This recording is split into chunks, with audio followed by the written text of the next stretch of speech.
నాణ్యత పరీక్షల్లో paracetamol fail.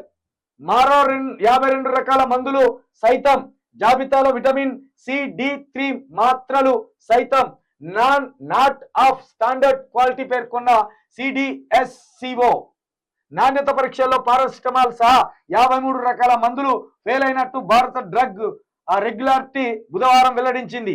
ఈ జాబితాలో విటమిన్ సి-డి3 మాత్రలు కూడా, vitamin B complex, vitamin C soft gels, anti acid Pan D వంటివి ఉన్నాయి.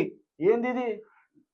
ఇక పారాసిటమాల్ వాడకండి దయచేసి. పబ్లిక్ అంతా ఫస్ట్ పబ్లిక్ మన తెలంగాణ ప్రజలు ఇక పారాసిటమాల్ అట ఫెయిల్ అయిపోయిందట, జ్వరం వస్తే ఆ గోలు వేసుకోకూరి. మరిగా గవర్నమెంట్ దానిలో పారాసిటమాల్ ఆపిరేమైపోయింది. మరి ఇప్పుడు ఆపినట్టే మరి. రిపోర్ట్ దీంతో పాటు విటమిన్ సి ఉన్నదట, విటమిన్ డి3 ఉన్నదట.